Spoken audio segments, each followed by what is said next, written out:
questions then? Right here, front row. Steve, what did you see about Kevin's mindset tonight? He was aggressive from the start at both ends. He attacked. He said it yesterday. He's Kevin Durant, and so he showed everybody who Kevin Durant is. Steve, following up on that, was this what you were expecting from him tonight? Yeah. I mean, he's two-time Finals MVP, and he coming off a poor performance. That's what happens.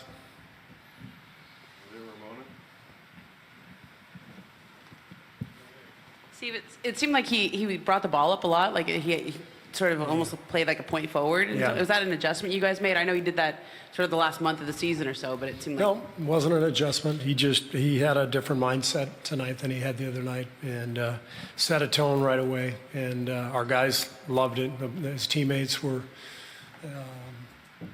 excited about the way he started the game, and I think that was infectious and carried over to our defense too. I thought our defense was fantastic tonight.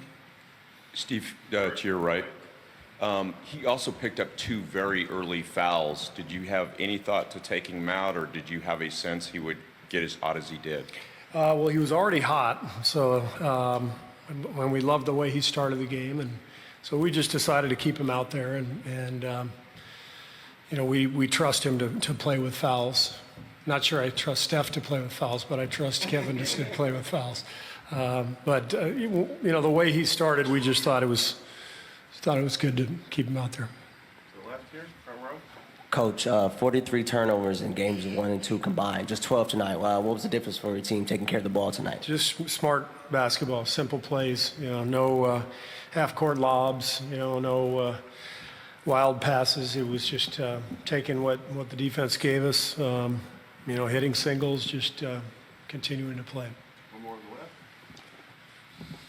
the left. Bogut, I think, had like an 8, 14, and 7. Is this a better version of Bogut than the last one you coached 3 years ago? Yeah. I think Bogut he was already really good, but I just like his approach. I like his freedom. I think Andrew's in a really good place. I think having a couple kids and going home to Australia and playing, I think he's just feeling really good about his life and his game, and he's freed himself up, and he's playing at a really high level. Pavy here with Hoops and Brews. Coach, can you just talk about Steph's rebounding? Is it something that you guys made it a point for him to do, or is that just in the flow of the game? I'm sorry, who's rebounding? Steph? He's a great rebounder.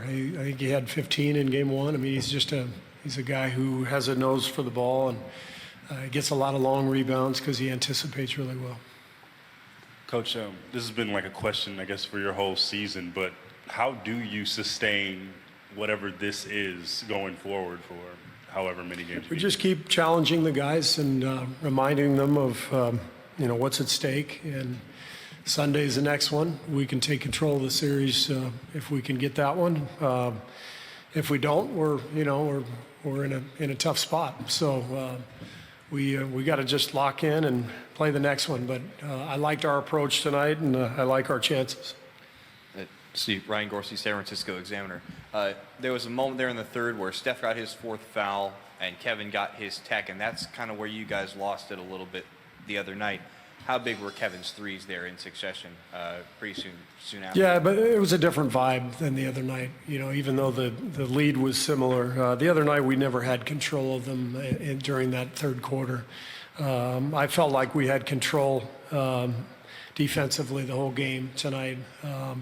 Lou made a couple shots there in the third, back-to-back shots, and that's what you worry about, him getting momentum. But we were able to do a good job the rest of the quarter and keep the lead where it was. Shelley Smith from ESPN. We all noticed when it got to be a 31-point differential. Did you guys notice? Did you say anything? Jaron Collins said to me, "It's 31." Yeah. It's like, thanks a lot, Jaron.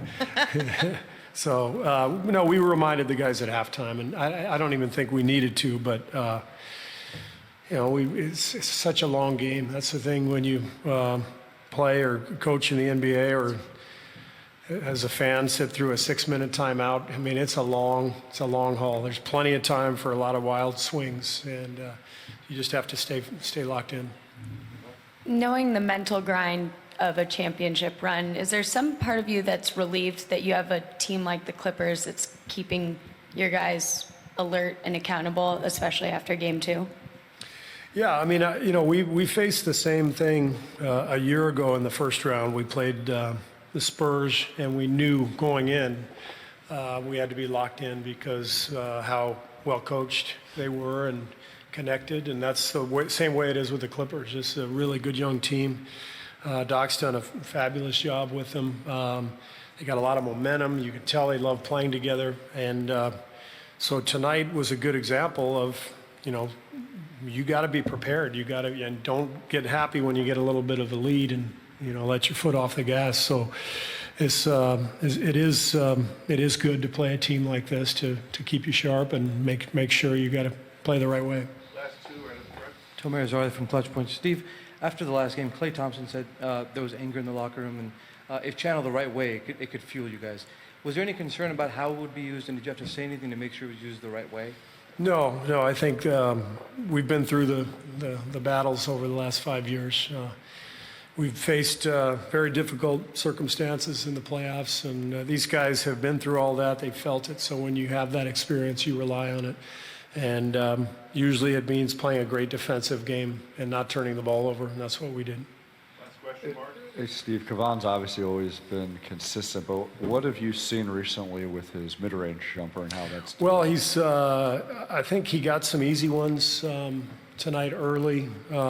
Same thing happened the other night. The way the Clippers are playing us, he's freed up a couple times, gotten a couple easy lay-ins or dunks, tip-ins, and then, if you're four for four on lay-ins, that 15-footer is going to be a little easier the next time. So he's done a really good job of picking his spots and finding his rhythm. Thank you, Coach. Thanks.